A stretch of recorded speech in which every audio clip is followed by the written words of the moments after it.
of weapons follows two distinct trends. The quest to create bigger, more powerful killing machines, and what seems like the opposite. The design of smaller, lighter, and more mobile firearms. Throughout time, the idea is that a weapon is a compromise between range, lethality, and accuracy. When a weapon is developed, it's usually heavy, it's large, it's meant to be very powerful. But for every class of weapon, engineers also work to transform the big and bulky into the lean and mean.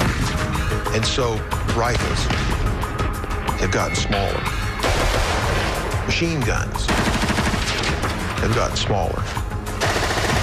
And for every one of these heavy weapons, you've had a development of a lighter weapon. Tiny weapons can do things bigger firearms can't. They can be concealed and carried farther and faster. Soldiers with small, light weapons can carry more supplies and ammunition. And with a tiny handgun, spies and criminals can get away with murder. One tiny pistol developed in the 19th century became so notorious, it ushered in a whole new era of smaller guns. In 1865, a Derringer, a 6-inch pistol small enough to fit in a pocket, was used to commit one of the most shocking crimes in American history. We all know the story. A flamboyant actor named John Wilkes Booth snuck into President Abraham Lincoln's box at Ford's Theater. He fired at the president's head from point-blank range. But the reason Booth had to get so close to his target? The Derringer. This new tiny pistol wasn't accurate at long range. It would spray bullets every which way out of the barrel. Today's Derringers may look a lot like the old ones, but they're very different inside. Cobra Firearms, located in Salt Lake City, produces about 1,500 tiny Derringers every week. This is the beginning of a gun right here. This is a barrel insert. We're gonna put that important twist. The twist is called rifling, and it's one of the most important advancements in gun design. Small spiral grooves are cut inside the barrel. As the bullet travels through, it rides these grooves and begins to spin. When the bullet leaves the barrel, the spin continues, improving aerodynamic stability and accuracy. Keeps the centrifugal force of that bullet traveling in a single direction rather than it wanting to tumble throughout the air. First introduced in rifles, the process of rifling spread to other firearms, making them more accurate over longer ranges. The Derringer that shot Lincoln did have some rifling in its barrel, but that wasn't enough to make the gun accurate at short range. Early Derringers also had a flaw. The gun's barrel bores were larger than its bullets. The pistol used to kill Lincoln had a .44 caliber gun barrel, but the bullet was only .41 caliber. This mere 3/100ths of an inch would cause the bullet to bounce around inside the barrel. Once it left the gun, there was no telling which direction the bullet would fly. Today, every Cobra Derringer features a rifled barrel insert with a tighter fit. Once the rifling is complete, the barrel insert is cast into the barrel. Now we've got a raw Derringer barrel. She's going to get mated up with her frame. They're going to travel through the system and turn into a firearm. We're going to start at the all-important hinge hole. The barrel and frame are connected at the hinge hole. This allows the weapon to open and close for loading. Next, workers drill the lock hole. Once they put the lock in position, the barrel will remain fixed to the frame for firing. Derringers have been manufactured since 1852. With the Lincoln assassination, they became so popular that other manufacturers began copying their design, but with a very subtle difference. If you were to look at an actual Derringer made by Derringer, the spelling is with one single R. Now, there were attempts to copy his weapons even in the day that he made them, and they spelled the name with 2 R's. Henry Derringer continued making guns until his death in 1868. But Derringer spelled with 2 R's has now become a generic term for any small 1 or 2 round pistol. Another key difference between 19th century Derringers and today's is the emphasis on safety. Cobra strives to make their weapons as safe as possible. This crossbolt safety that we've added to it prevents what's called drop fires. So if the firearm is ever dropped on the ground and strikes its hammer when loaded, it won't ever discharge. 28 individually machined parts go into making every Cobra Derringer. When they're all in place, the gun is tested. We will want to test each and every gun before it leaves Cobra, so the end user is going to be safe. Weighing less than a pound and loaded with .22 caliber ammunition, this Virgin Derringer is ready for its debut.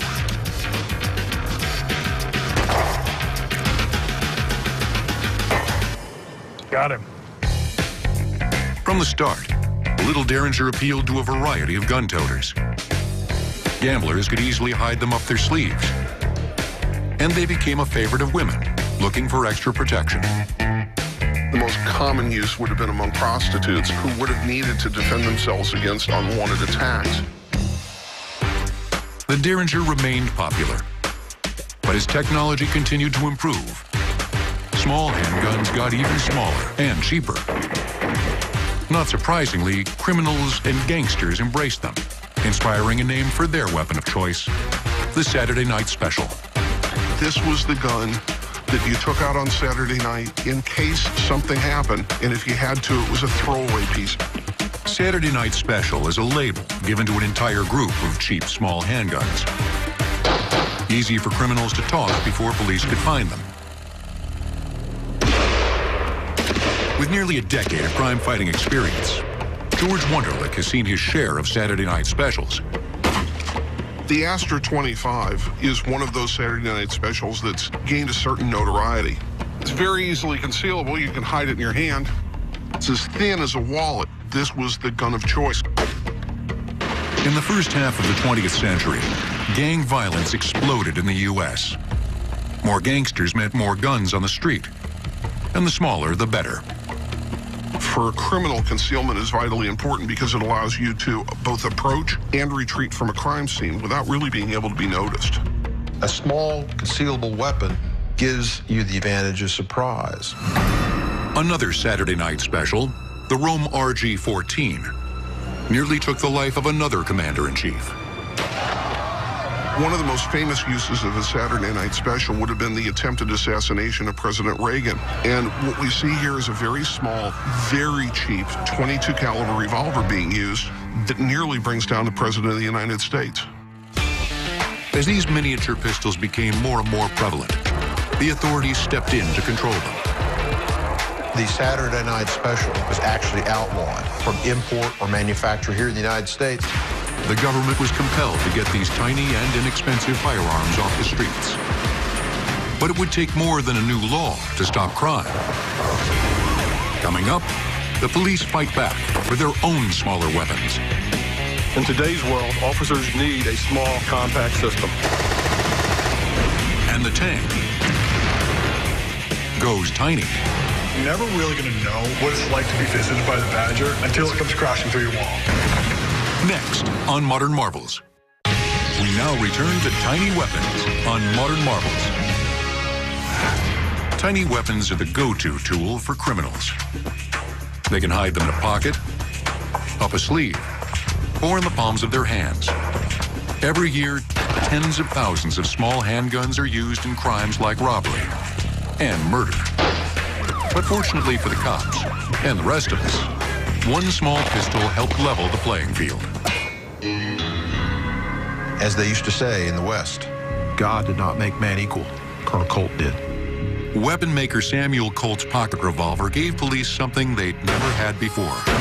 A pistol small enough to hide. We can now take that revolver and place it into a pocket. It's fully concealed, it's very handy, it's lightweight, and it has multiple shots. Colt's pocket revolver was the first revolver reliable and accurate enough to be adopted by police. Its secret? Superior design and manufacturing techniques. It was one of the first guns in America to really use interchangeable parts and a high level of accurate machining to make the weapon. The development of the Colt Pocket revolver unleashed a variety of new, increasingly smaller pistols. Eventually, it ushered in a new style of policing: the hidden second firearm. It might be carried in an ankle holster, it might be carried in a pocket, but typically it's concealed in a place that's easily accessible, but not obvious. Officers call it a backup piece, or the last line of defense. And it keeps the bad guys guessing. A criminal is going to know that somewhere on that officer's body there's a backup weapon, and they don't know where it is. Therefore, they can't take countermeasures to prevent its use. Backup pieces are usually quite small, often less than 6 inches in length. But when an officer wants to go tiny, he or she can turn to the .22 short. The .22 short mini revolver is the smallest production firearm being made today. This tiny gun is only 4 inches in length, and it weighs just 4 ounces. It can be hidden almost anywhere on the body, even in places that other guns you wouldn't even want to think about. Of course, criminals carry backup pieces too. Police officers must be ever vigilant for tiny concealed weapons. You must be absolutely thorough when searching a prisoner. You also have to be looking out at all times for where the hands go. You never know when it could wind up on a weapon. The .22 short is the smallest weapon a policeman is likely to carry.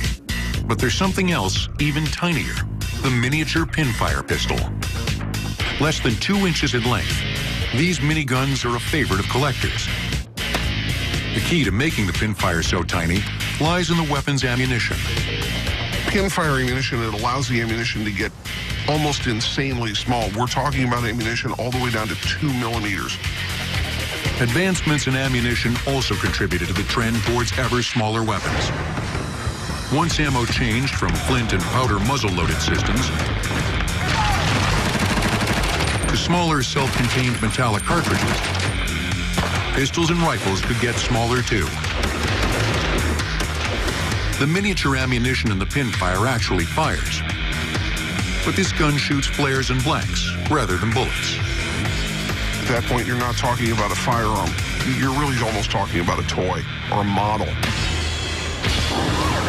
Pistols aren't the only weapons with miniature models. Even machine guns have gotten tiny. When SWAT teams need a weapon with devastating firepower, they turn to this mini machine gun. Developed by Belgian manufacturer FN Herstal. The compact P90 is under 20 inches long and weighs less than 6 pounds. Operators love its small ergonomic design and its versatility in close quarters. During our training scenario, we were really working on shooting in close proximity to one another. A lot of times in close quarter battle, you're very, very close to your teammate, and you have to practice that in a real live fire scenario. SWAT Commander Ricky Thomas frequently faces life-threatening situations in tight spaces. P90 is rounded. It has rounded contours. It doesn't get caught on your buckles, and it doesn't get caught on your gear. It keeps you from getting snagged and hung up. To create the compact P90, engineers at FN Herstal adopted the bullpup design. What the bullpup does is take this same length of barrel and receiver, and by moving it back in stock, it gives you the same efficiency and the same accuracy in a shorter and lighter package. In standard weapons, the barrel and receiver are placed in front of the trigger. In the bullpup, the action is moved to the rear of the weapon, behind the trigger. This allows the barrel to sit further back in the stock, reducing the overall length of the weapon. Unlike the compact submachine gun, which uses 9mm pistol ammo, the P90 fires a more accurate 5.7mm round, capable of piercing body armor. The round that's fired out of the P90 is designed to tumble upon impact. Projectile enters the soft tissue, travels 1 to 2 inches. At that point, the front of the projectile starts slowing down, the rear is still going faster. As it's turning, you get the permanent wound cavity from here to here. With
through your wall.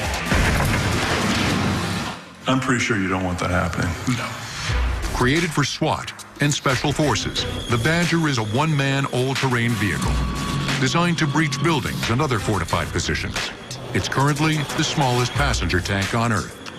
The most unique thing about the Badger is it's super small. It's only 32 inches wide, so it can fit through a door. That was really the huge engineering challenge for us to build a tank that's smaller than a human, yet can fit a human in it. Its small size makes the Badger incredibly mobile, and its armor plating can repel large caliber rounds. The shape of the Badger's front end is crucial to its success in the field. The more angled this vehicle is to the person that's shooting at it, the better it's going to be at deflecting bullets. Here we have a 50 caliber armor-piercing round that just barely made it in and then ricocheted out. Here we have an AK-47. Those are very, very, very powerful rounds. Handgun round won't even mar the paint on this. And it's not just impervious to rifle fire. The Badger can stand up to small explosives, too. I can't really tell you the size of explosive that this thing can handle, but it put this thing 8 feet in the air and only sustained about 25 Gs on the inside, which means the guy survived. Storming buildings uninvited is the Badger's specialty. We've used it to punch through cinder block walls, reinforced rebar walls. In the event there's an emergency, something's going on, we don't want the Badger to have to run around and look for a door. It can literally go through a wall. Bringing the Badger to life wasn't easy. Just cutting the armor was a massive undertaking. One of the most difficult things with the Badger is how do you cut the material? This is so hard, you can hear it. The answer? Water jet cutting. At 60,000 pounds per square inch of pressure, the water jet cutter can slice through hardened steel and granite. In engineering, you never really know what you're going to end up with until it's done. And so that's why here we produce prototypes and we test and we test and we test again. And by the end of the day, if we've done a good job, we have a vehicle that is really survivable. The mini tank doesn't end with the Badger. Robots right now are really important for the military. We want to reduce the amount of casualties we're getting abroad and bring our soldiers home. We have today's technology, which is a human small miniature tank, to tomorrow's technology, which is a very, very small robot that can still do that mission, but remove the human right out of the hazardous environment. Coming up, they may look like toys, but these remote-controlled planes are saving lives. These are instrumental to the way our warfighters operate. Get down! Put the weapon down! Land your stomach! And nuclear weapons go portable. Next on Modern Marvels. We now return to tiny weapons on Modern Marvels. Flying behind enemy lines to gather intelligence is risky business. So the Air Force developed a small unmanned aerial vehicle in the 1990s. The Predator.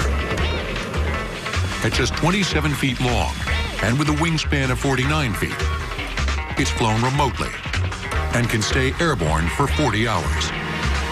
Armed with 2 Hellfire missiles, this UAV delivers a punch that can destroy tanks or bust bunkers.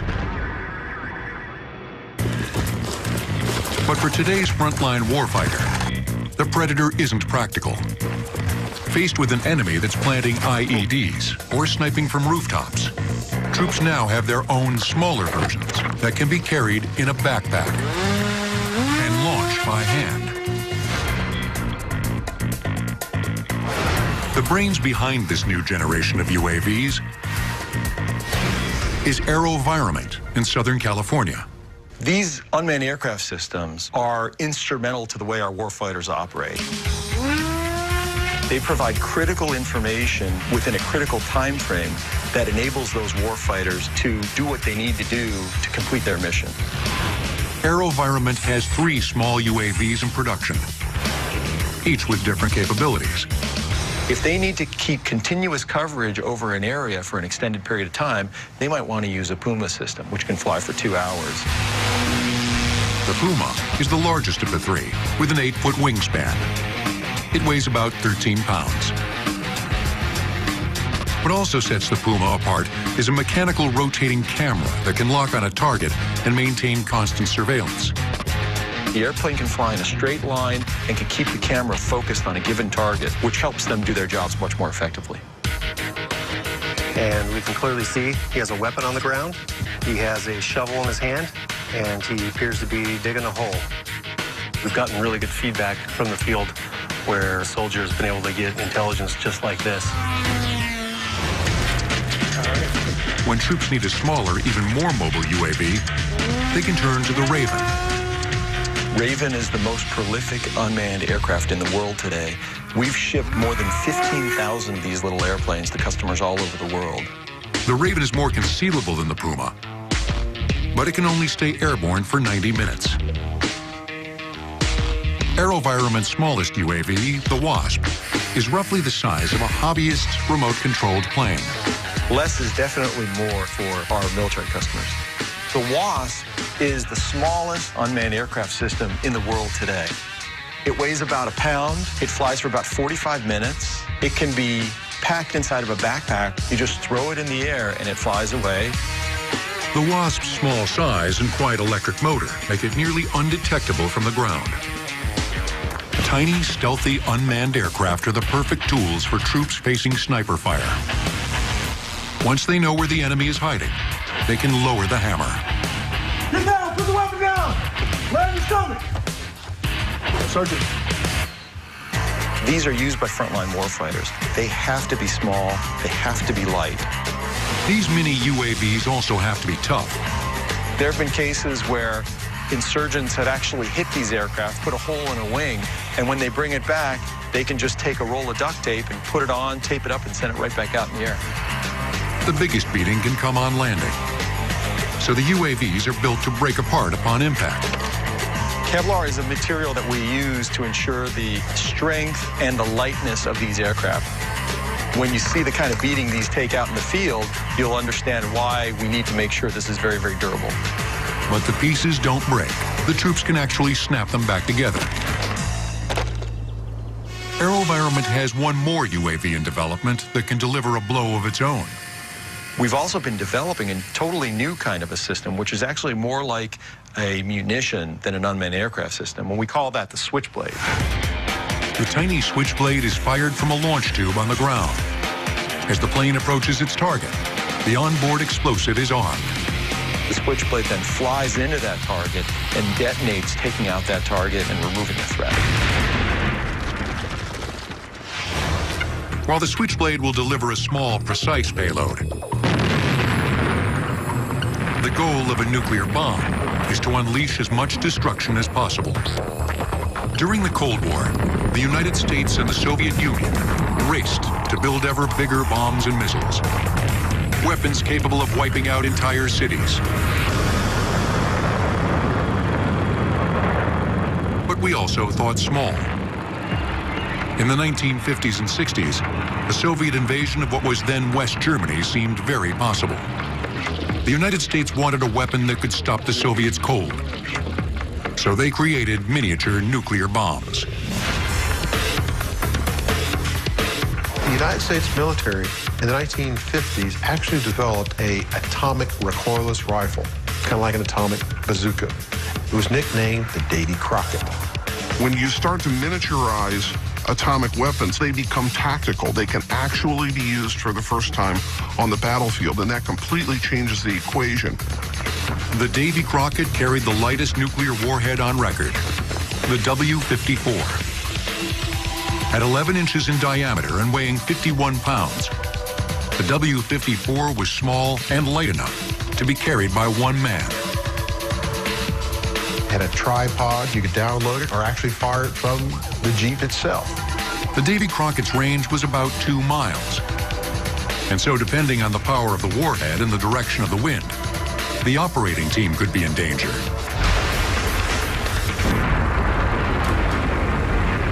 With the more powerful explosive heads that were used on the Davy Crockett, there's actually a possibility that the range of the kill zone is greater than the effective range of the weapon, making it a weapon of last resort. The Davy Crockett was tested several times, but never used in combat. Eventually, the weapon was stockpiled and then decommissioned in 1971. Next on Modern Marvels, more than just tiny. These weapons are in disguise. You have a right to defend yourself. We advise strike hard and get out of there. Between 1961 and 1971, 2,100 Davy Crockett systems were deployed throughout Europe. It was last tested above ground on July 17, 1962. This marked the final U.S.-sponsored above-ground test of any nuclear weapon. Tiny weapons will return on Modern Marvels. We now return to tiny weapons on Modern Marvels. We've seen how advances in technology have made weapons smaller, more maneuverable, but just as deadly. These tiny tools make fighting more efficient, both for the good guys and the bad. But another, more secret group of weapon wielders relies on miniature devices to survive. Spies. When you start to get into the realm of spies, you're talking about miniaturized and unusual weapons, really of types that almost boggle the mind. Cigarette packs, lipstick cases, even pens have all been transformed into firearms. The intelligence community is incredibly creative when it comes to tiny weapons. One of the more interesting cases was actually an umbrella used to deliver a poison dart. In 1978, Bulgarian dissident Georgy Markov was killed when a tiny pellet of ricin was injected into his leg. They figured out what happened during the autopsy. Almost anything can be disguised. It's really quite amazing. Spies may have an arsenal of secret weapons, but they're not alone. Irv Miller and his wife Laura have been developing tiny self-defense weapons for civilians, police, and corrections officers. At some point in everybody's life, they get scared. Having some type of self-defense weapon on you is a good idea. Irv bought his first stun gun more than 20 years ago and got instantly hooked on small, less lethal weapons. Not every situation calls for a lethal action. Lethal actions are literally life and death. One of Irv's best sellers is the Kubotan. This slim impact weapon packs a punch in less than 6 inches of aluminum or plastic. What makes it so effective is that there's pressure points all over the body. Understanding the body's various pressure points is key to mastering the Kubotan. You take a hard object like a Kubotan, you press that anywhere around the wrist and squeeze from the other side with your thumbs. You're going to take total control of that person. With hundreds of applications, the Kubotan can be used in almost any scenario. Somebody comes up from behind you and grabs you. She'll press the Kubotan down into the elbow area, and then takes control of wrist. It's one of many pressure points. When she presses down, my hand lets go. No matter how big the guy is, if he grabs you, you put one of these between his knuckles and pull his hand, he's going to let go, and he's going to go with that hand. At first glance, the Wildcat keychain seems harmless, even cute. But squeeze it inside your fist, and it becomes a devastating self-defense weapon. Another close-quarters weapon that we sell are stun guns. Stun guns deliver a disabling electric shock. Law enforcement has used them for decades, and more recently, the general public. A stun gun works off a simple 3 or 9 volt battery system. Energy is sent through a set of capacitors to produce a high voltage current, from 100,000 volts to more than 1 million. The strong electric shock disrupts the signals that go from the brain to the voluntary muscles, causing them to shut down. The effects last up to several minutes. Consumer stun guns come in a variety of tiny shapes and sizes. This gun here doubles as a cell phone. Everybody's carrying a cell phone, but this cell phone has an LED light which comes in handy, but even more importantly, it's a stun gun. What's great about these mini stun guns is they're small, compact, very concealable, and they pack a hell of a punch. Stun guns are considered close-quarter weapons. When you need a tiny weapon with a longer range, you can grab a can of pepper spray. What pepper spray is a mixture of very hot peppers with a few other components that cause the body to do things involuntarily. The eyes will slam shut, your lungs feel like they're closing up, your airways and mucous membranes start to swell. It takes the fight right out of somebody. The hot pepper in Irv's pepper spray is rated at 2 million Scoville heat units. That's 400 times hotter than a jalapeno pepper. But Irv sells an even more powerful pepper spray. We call it Black Label, Special Tactical Ops. And what this is for is worst case scenarios. So we already have a really nasty pepper spray to begin with. Then you add 2% tear gas. That combined with pepper is totally for a respiratory takedown. Tactical teams can hit them with the Black Label and pretty much incapacitate someone within a half a second or so. Working with police and civilians, Irv believes that using less lethal force is the first step in any physical confrontation. Nobody wants to take a life. In most situations, if you pull the pepper spray to use it first and it gets ugly fast, you literally throw the spray and you pull your sidearm. That's how it's done. From the city streets to the fields of war, as weapons get more powerful, ingenuity shrinks them down. Making weapons big is easy. The hard part is trying to make something that works so that one soldier can carry it into battle. Whether it's for self-defense against a single foe or full-scale war versus an army of enemies, tiny weapons have a big place in today's arsenals. Throw.